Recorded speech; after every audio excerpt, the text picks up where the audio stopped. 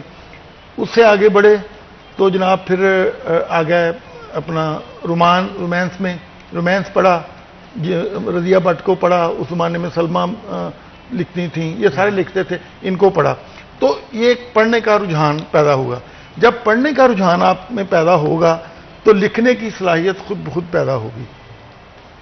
اور پھر ایک سٹیج آیا کہ ہم نے خود لکھنا شروع کر دیا، لکھتے چلے گئے، لکھنا شروع کر دیا. تو یہ بنیاد ہے. گھروں میں ہمارے سب سے پہلے بات تو گھروں میں وہ ماحول ہی نہیں ہے پڑھنے کا ماحول ہی ہم نے ختم کر دیا ہے. اور اسکول میں بھی نہیں ہے. جب اسکول میں بھی نہیں ہے، گھر میں بھی نہیں ہے، تو بتائیں بچے کہاں سے سیکھیں گے؟ بالکل ٹھیک کہا آپ نے. اور یہ لمحہ فکریہ ہے ہمارے لیے. شاید ہمارے تعلیمی نظام کو کچھ کروٹ لینے کی ضرورت ہے، اور اس کے ساتھ ساتھ کچھ برڈن جو ہے وہ والدین کی طرف سے بھی اس حوالے سے تھوڑا سا ڈالا جائے. ضروری نہیں کہ آپ بہت بڑا بیگ بچے کو لدا دیں اور روزانہ کی بنیاد پہ انگلش کا، دیگر جو بکس کا جو ہوم ورک ہے وہ کرتے چلے جا رہے ہیں. کوکولر ایکٹیویٹیز بھی کوئی نہ کوئی ہونی چاہیے ساتھ ساتھ. تو عامر صاحب آپ کیا کہیں گے؟ میں اسی حوالے سے بات کرتے آگے بڑھاؤں گا.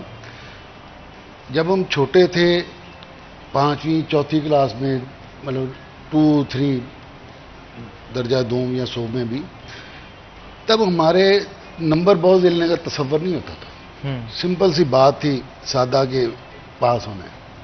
لیکن تب کا پاس شدہ بچہ جو ہے نا، اب جو بہت اچھے نمبر لیتا ہے وہ اس کا مقابلہ نہیں کر سکتا. ہم 5ویں تک خط لکھ لیتے تھے.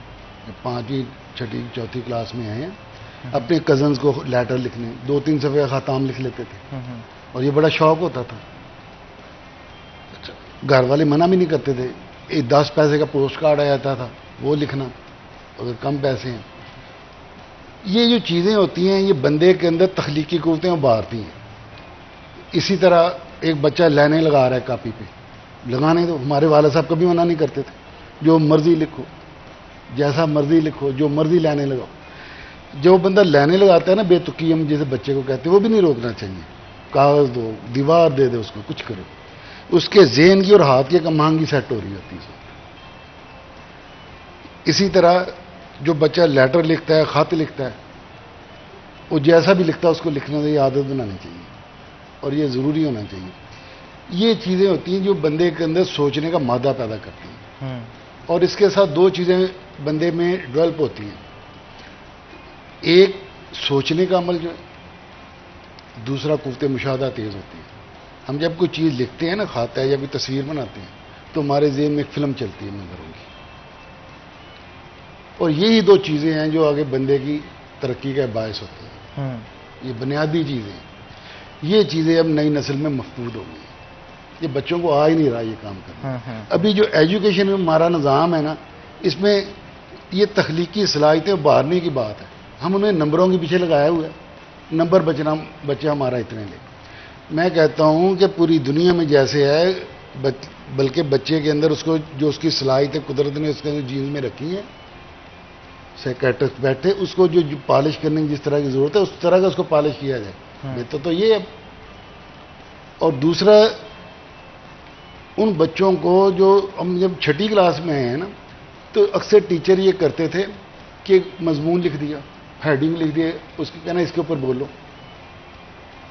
جو اچھے اساتذہ تھے وہ غلطی پہ ناراض نہیں ہوتے تھے، کہتے تھے لکھو. میرے پاس ابھی مضمون پڑے، میں نے 6ٹھی کلاس میں لکھے ہیں، 7ویں میں لکھی. تو اسی طرح جب میں 7ویں کلاس میں آیا، میں نے تب پہلی دفعہ نوائے وقت میں ایک نظم لکھی تھی اس زمانے میں. انہوں نے کہا کسی شاعر کو دکھا کے بھیجو. میں نے پھر اپنی طرف سے اپنے اندر کے شاعر کو جگایا، یار یہ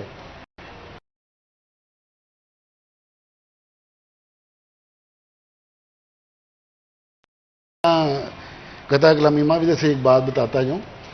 ایک چیز جو اب ختم ہوگی نا، اس زمانے میں ادب اس کو ہم بولتے ہیں، وہ ہر ہفتے میں ہر اسکول میں ایک دفعہ ضرور ہوتا تھا. اس میں ہمارے اساتذہ ہمیں تیاری کرواتے تھے، اٹھنا بیٹھنا، اسٹیج پہ نظم کیسے پڑھنی ہے، لفظوں کی، تلفظ کی ادائیگی، یہ سارا کچھ جو ہے نا. ابھی بچے ہیں، انہیں اردو نہیں لکھنی آتی، بولنی نہیں آتی. اچھا، ہمارے لیے یہ کوئی مسئلہ نہیں رہا. ٹھیک ہے. یہ وہ چیزیں ہیں کہ ایک بچہ جو اب سیکھ رہا ہے نا جس زمانے میں، استاذہ کو اس بچے سے اندر میں کہنا یہ چاہ رہا ہوں کہ وہ نمبر کا سسٹم کم کریں کہ نمبر اہم نہیں ہے. اسی طرح جو تنویر بھائی نے بھی بات کی ہے نا آرٹیفیشل انٹیلیجنس کی، اس میں بھی آپ کو یہ مسئلہ پیدا ہو رہا ہے. ابھی جو بڑے بھی لکھنے والے ہیں بہت سے شعراء کرام، یہی سے میں بچوں کی طرف ادھر بھی آ رہا ہوں کہ وہ بھی بچوں والے کام کر رہے ہیں. وہ کیا کر رہے ہیں کہ وہاں سے نظم نکال رہے ہیں، سپرنٹ نکال رہے ہیں. اچھا اب ہوگا کہ اس کا رزلٹ آنے والے زمانوں میں وہ یہ ہوگا کہ جو بندے اپنے دماغ سے سوچتے تھے نا وہ ختم ہونا شروع ہو گئے. ان کی اہمیت بہت زیادہ ہوگی جو بچیں گے. اچھا کچھ ایسے بھی تو ہوتے ہیں نا جو تروڑ مروڑ کے دوسرے کی شاعری کو اور 500 کے وہ سرکا شاعروں کی شاعری کو جوڑ توڑ کے کچھ اپنی اس میں یہ ہے کہ جو نیٹ کا میں بڑا ایک فائدہ ہوا ہے. پہلے زمانے میں ہمارے پاس میگزین نہیں ہوتے تھے، میڈیا کا ہر بندہ کا چھوٹے شہروں میں یہی تھا کہ یار لاہور، پنڈی، اسلام آباد، کراچی بڑے شہر ہیں، ان میں جانے سے بندہ بڑا شاعر بنتا ہے. باوجود اس کے کہ جو بڑے اکثر شعراء کرام مضافات سے نکلے ہیں، وہ سارے مین مرکز کا وہ بندے شاعری کے ہوئے وہ سارے مضافات سے ہیں. تو وہ جو ان کا جو کلام ہے نا اب نیٹ پہ دیتے ہیں وہ بہت دور تک پھیل رہا ہے، پوری دنیا میں اب پھیل رہا ہے. کسی چیز کی اب ضرورت نہیں ہے اور مفت ہے، نہ کوئی خرچے کی بات ہے. لیکن جو اس کے ساتھ اب نیا ہو رہا ہے وہ سرقہ اور یہ چوری وغیرہ کا سلسلہ، وہ ایک نئی نسل جو ہے نا پڑھنے والے وہ کسی بھی چیز کا لے لیتے ہیں. میں نے کئی دفعہ ہوا، میں جعفر صادق کا لے لوں، کئی دفعہ سمجھے شاعریات بہت ہو گیا یا کیا چکر ہے. ابھی پچھلے ختیجہ تھی انڈیا کی، اس نے میرے شعر لگا کے نیچے اپنا ایک نیا اس نے چکر کیا، میرے شعر لگائے، اس کے 800 کمنٹس آئے. اس کو بعد میں اس نے کیا کیا، میں نے اس کو کہا میرے پاس موبائل میں سارا اس کا میں ریکارڈنگ کی ہے. اس نے کہا کہ میں آپ کا ریز کر دیتی ہوں، نام لکھ دیتی ہوں، آپ کو نام لکھ دوں گی. اچھا اس نے نام نہیں لکھا، جب کمنٹس زیادہ ہو گئے اس نے میرا نام ختم کر کے اپنا دوسرا شعر اوپر لگا دیا. یعنی یہ کام بھی ہوتا ہے ہمارے بھی ہوتا ہے. تو یہ مشہوری کے لیے ہوتا ہے، ایسا یہ ہے سارا. یہ تنویر صاحب آپ کیا سمجھتے ہیں؟ یہ تو بڑی غلط بات ہے کہ آپ کسی کے ساتھ ایسے کریں. بھائی یہ اب جدید دور میں ایسا ہوتا ہے، پہلے بھی ہوتا ہوگا لیکن پہلے کم ہوتا تھا یا پکڑا کم جاتا تھا. اب ایسے بھی ہوتا ہے نا، شاعری کسی کی ہوتی ہے، بندہ بیٹھتا ہے ویڈیو بناتا ہے بڑی ٹھہراؤ کے ساتھ پڑھ کے اس میں ساؤنڈ افیکٹس لگا کے سوشل میڈیا پہ چڑھاتا ہے اور ویڈیو وائرل ہو جاتی ہے، لوگ سمجھتے ہیں اسی کا کلام ہے. بھائی میری اپنی بہت سی کہانیاں جو میری کتابوں میں شامل ہیں، کچھ کہانیاں میری جو کتاب ہے اپنا کورونا کہانیاں، اس میں سے کچھ ایک میری کتاب ہے لفظ بولتے ہیں، اس میں نے نا شارٹ سٹوریز لکھی ہیں، مختصر کہانیاں. ان کہانیوں کو ویلاگ بناتے ہیں اور اس میں کوئی ریفرنس نہیں دیتے یہ کس کی ہے. اچھا یا اس کو ویسے اٹھاتے ہیں اور وہ کمپوز کر کے لکھ دیتے ہیں، نیچے اپنا نام لکھ دیتے ہیں. اب اس میں آپ کیا کہہ سکتے ہیں، کیا کر سکتے ہیں؟ تو یہ سرقہ جو ہے یہ عام ہے، اس طرح کی چوری ووری جو ہے یہ بالکل عام ہو اس کے چکی لیے ہے. بہتر یہ ہے کہ آپ اپنے یوٹیوب چینل بنائیں اور اپنا مٹیریل وہاں پہ ڈالیں تاکہ اگر کوئی چوری کرتا ہے تو اس پہ آپ سٹرائک بھی بھیج سکتے ہیں.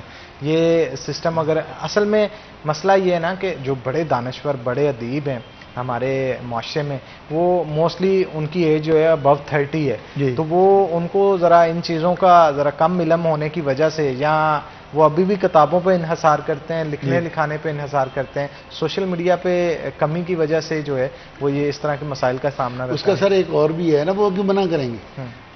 اب ایک زمانہ تھا کہ ایک شاعر ہے نا اس کے آگے شاگرد ہوتے تھے. ہماری ایک روایت ہے صدیوں سے چل رہی ہے، 800-900 سال 1000 سال سے. اور شاگردوں کو اپنے استاد پہ فخر ہوتا تھا اور شاگرد بھی کوئی چیز بنتے تھے، جیسا بھی کوئی چیز ہوتا تھا. پھر بھی ابھی کیا ہو رہا ہے، ابھی شاگرد نہیں بنائے جا رہے، ابھی شاعر بنائے جا رہے ہیں. ہمارے جو سینئر لوگ ہیں نا وہ اس کو لکھ دیتے ہیں، وہ پیسے لیں گے، کتاب چھاپ دی ہے نا 10,000 20,000 50,000 لاکھ روپے جتنے بھی ہیں، امیر شاعر ڈھونڈ لیتے ہیں. بالکل، ہم اس پہ مزید بھی گفتگو کریں گے لیکن ایک چھوٹی سی بریک کے بعد بریک لیں گے. بریک کے بعد دوبارہ حاضر ہوں گے. آپ نے کہیں نہیں جانا، ہمارے ساتھ رہنا ہے.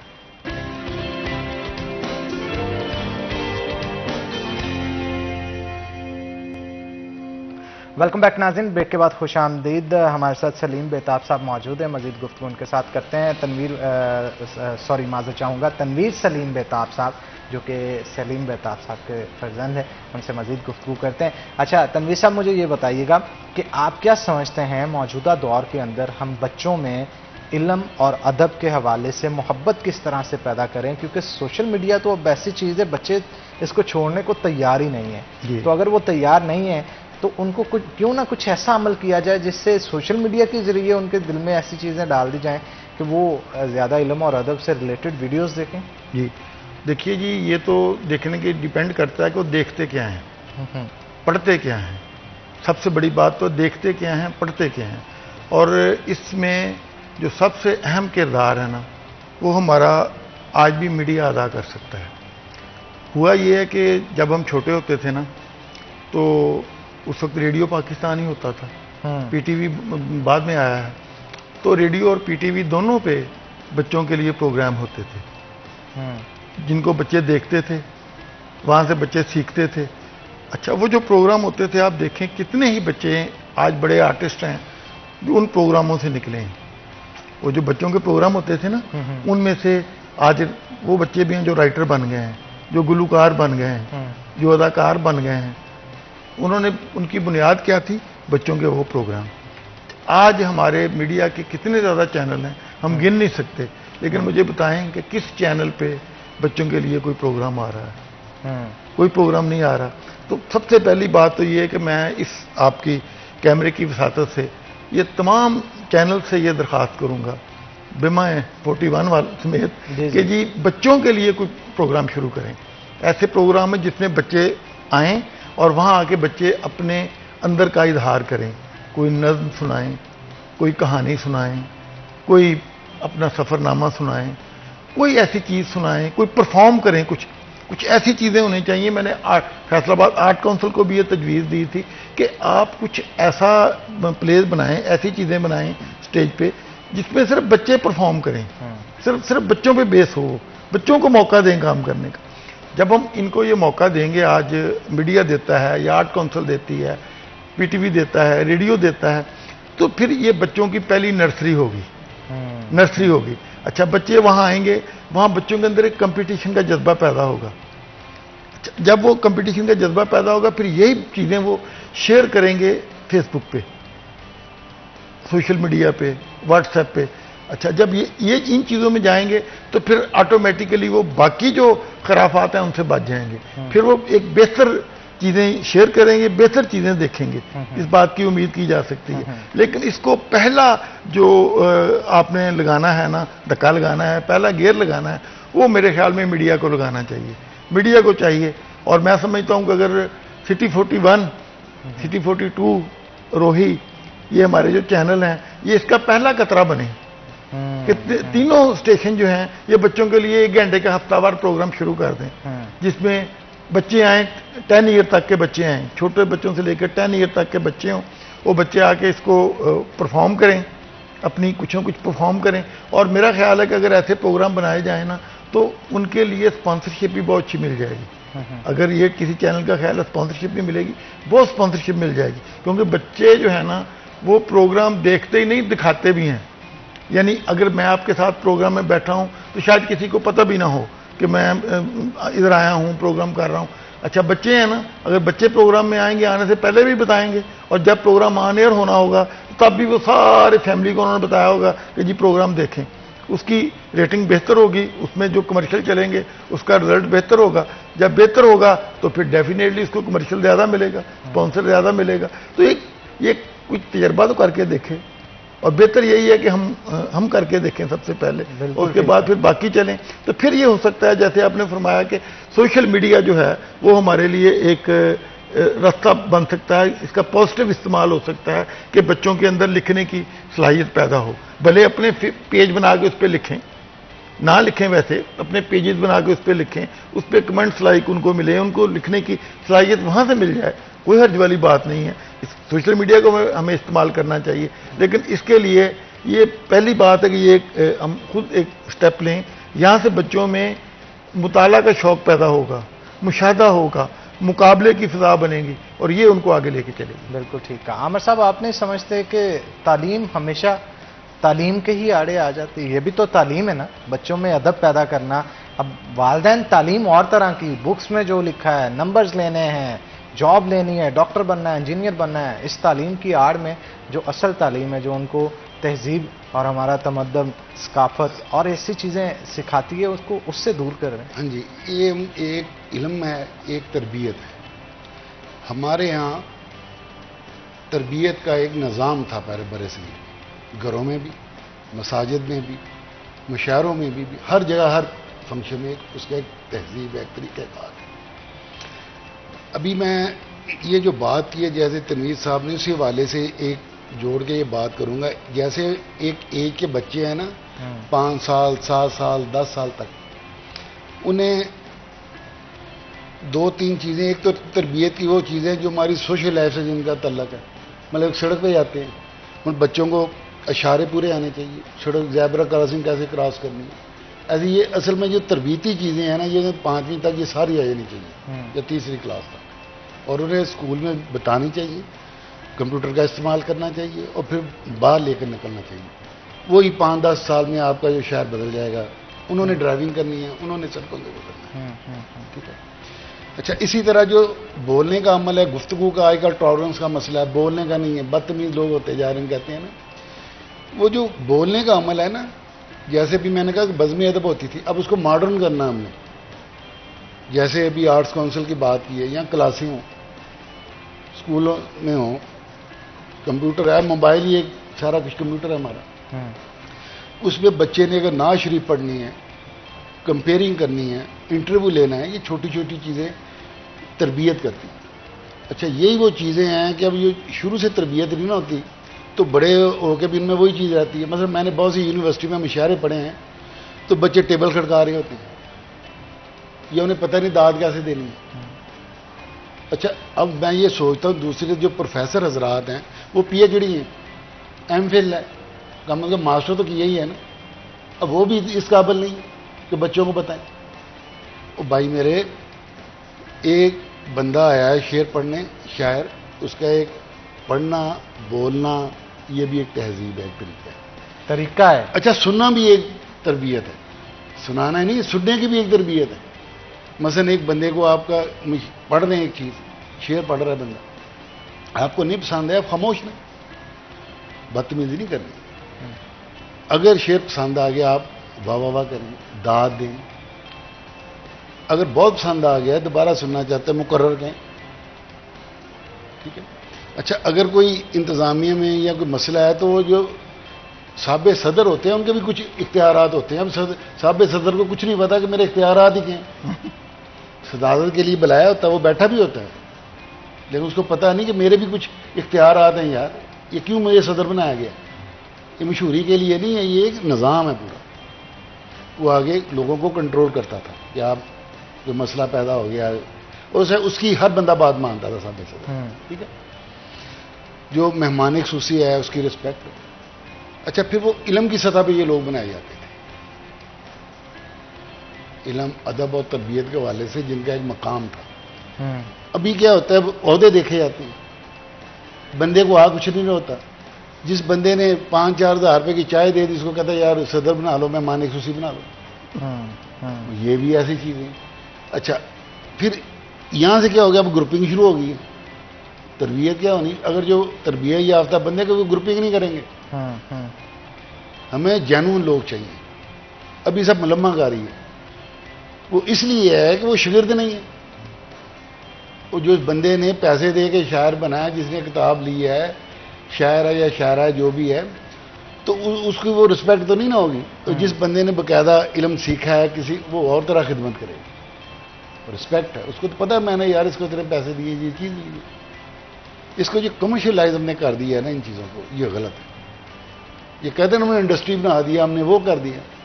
ہمیں انڈسٹری کی ضرورت نہیں ہے اس وقت. ہاں، اس حوالے سے اگر کام کرنا ہے وہ ٹھیک ہے کہ ان لوگوں کے مسائل آتے ہیں، اس کے لیے ہمارا اکیڈمی آف لیٹر ایک ادارہ ہے، وہ ان لوگوں کو اس کے حوالے سے اس سے بات کریں، وہ ان کی مدد کریں. وہ جس لیول کا بچہ ہے، ایک بچہ میٹرک لیول کا ہے، ایف اے لیول کا ہے، اسٹوڈنٹ ہے، رائٹر ہے نا جو جینون ہے، تو یہ ان لوگوں کا، اداروں کا کام ہے آگے سنبھال. اور تعلیم کے حوالے سے جو دوسری چیزیں ہمیں اب یہ چیزیں تو تربیت کی ایک ضرورت ہے. وہ علم جو ہمیں خالی کتابوں میں رٹایا جاتا ہے اس کی ضرورت ہی نہیں ہے. بالکل ٹھیک ہے، ہم اس پہ مزید گفتگو کریں گے، لیکن ایک چھوٹی سی بریک کے بعد دوبارہ حاضر ہوتے ہیں. آپ نے کہیں نہیں جانا، ہمارے ساتھ ہیں.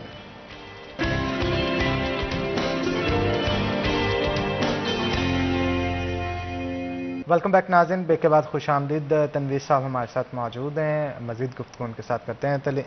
تنویر صاحب، کیا سمجھتے ہیں آپ کے آنے والے دنوں میں بہتری لانے کے لیے اب لاسٹ پہ کوئی ایسے اقدامات ہمیں بتائیں 2-4 جو فی الفور عمل میں لانے سے ہمارا معاشرہ بہتری کی طرف جا سکتا ہے؟ دیکھیے جی، اس میں سب سے پہلا جو رول ہے نا وہ تو ہماری حکومت کا ہے. حکومت کو بھی تو علم و ادب کے فروغ کے لیے کچھ کرنا چاہیے نا. ماضی میں بہت کچھ ہوتا رہا. تنظیم پاکستان رائٹرز گلڈ بنی اور اس نے علم و ادب کے فروغ کے لیے کام کیا. پھر انہوں نے ایک ادارہ بنایا، Pakistan national centre, government of Pakistan, وزارت اطلاعات و نشریات کا ادارہ تھا. ہر ڈسٹرکٹ میں ان کا آفس تھا، ہال تھا جہاں پہ مشاعرے ہوتے تھے، موسیقی کے پروگرام ہوتے تھے، تقاریر ہوتی تھیں، تقریری مقابلے ہوتے تھے اور مختلف موضوعات پہ بات ہوتی تھی. جتنے بھی کرنٹ افیئر کے موضوع ہوتے تھے ان پہ بات ہوتی تھی. وہاں پہ مصوری کی نمائش لگتی تھی. تو ایسے ادارے بند کر دیے گئے ہیں، اب نہیں ہیں. لیکن اب ملک میں ایک ادارہ ہمارا ہے، وہ ہے اکیڈمی آف لیٹرز، اکادمی ادبیات پاکستان جسے اردو میں ہم کہتے ہیں. لیکن اس کے دفاتر صرف اسلام آباد اور 4 صوبائی دارالحکومتوں میں ہیں، چھوٹے چھوٹے دفاتر، اور باقی ان کی ایکٹیویٹی کوئی نہیں ہے. آج ضرورت اس بات کی ہے کہ اکیڈمی آف لیٹرز جو ہے اس کو نیچے لے کے آیا جائے، گراس روٹ لیول پہ لایا جائے. میں سمجھتا ہوں کہ ہر ڈسٹرکٹ لیول پہ اکیڈمی آف لیٹر کا دفتر ہونا چاہیے، اس کے ساتھ آڈیٹوریم ہونا چاہیے جہاں پہ علمی ادبی تقریبات ہوں، ادیبوں شاعروں کے بیٹھنے کی جگہ ہو، اور ادیبوں شاعروں کے لیے وہ ادارہ جو اکادمی ادبیات ہے ان کی فلاح و بہبود کے لیے کام کرے، ان کی معاشی ضروریات کے لیے کام کرے، ان کے کلام کے اشاعت کے لیے کام کرے، ان کی پروموشن کے لیے کام کرے. تو یہ نیچے لانے کی ضرورت ہے. اور اس میں سمجھتا ہوں کہ سب سے پہلا حق فیصل آباد کا بنتا ہے. فیصل آباد تیسرا بڑا شہر ہے اور آج تک یہاں اکیڈمی ادبیات کا دفتر نہیں ہے. تو میں سمجھتا ہوں کہ سب سے پہلے اکادمی ادبیات کا اگلا دفتر جو بننا چاہیے وہ فیصل آباد میں بننا چاہیے. یہ ہمارا تیسرا بڑا شہر ہے اور یہاں سے بڑے بڑے نامور شعراء پیدا ہوئے ہیں اور بڑی تعداد شعراء کی یہاں مضافات میں اور یہاں رہتی ہے. تو یہاں یہ ہونا چاہیے اکادمی ادبیات. آپ نے تو عامر صاحب بھی ہمارے ساتھ موجود ہیں، تو میں چاہتا ہوں عامر صاحب کوئی کلام بھی ہمیں سنا دیں. ہم نے ایشوز کے اوپر تو کافی گفتگو کی، اب لاسٹ پہ جاتے جاتے کوئی 2-4 اشعار جو ہیں اچھے سے ہمیں سنائیں تاکہ ہماری آڈینس بھی جو ہمیں دیکھ رہی ہے محسوس ہو سکے. شاعر ہو اور کلام نہ سنیں، یہ تو نعمت ہے نا. پھر ایک تو محرم کے حوالے سے حضرت امام پاک علی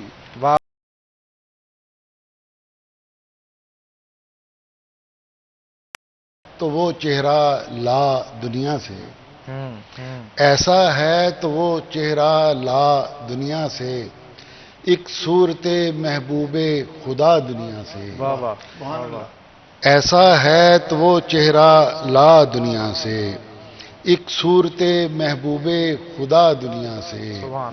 دنیا نے بنائے ہیں خدا اور نبی، کوئی نہ حسین بن سکا دنیا سے. کوئی نہ حسین بن سکا دنیا سے. دونوں ہی بلندی پہ ہیں کردار کے سر، دونوں ہی بلندی پہ ہیں کردار کے سر، ایک تیگ پہ قائم ہے یہ معیار کے سر. خوش بختی ہے میرے سامنے تو، رکھوں میں تیرے پاؤں میں دستار کے سر. رکھوں میں تیرے پاؤں میں دستار. بہت خوب، بہت خوب. ایک غزل کے جی شعر ہیں کہ پھولوں کی طلب اس کو نہ نیزے سے گلا ہے، پھولوں کی طلب اس کو نہ نیزے سے گلا ہے، جس سر کا مقدر تیری تسلیم و رضا ہے. موسم تو جزا کا ہے مگر دشت بلا ہے، موسم تو جزا کا ہے مگر دشت بلا ہے، پھل کیسے اتاریں کہ بہت تیز ہوا ہے، پھل کیسے اتاریں کہ بہت تیز ہوا ہے.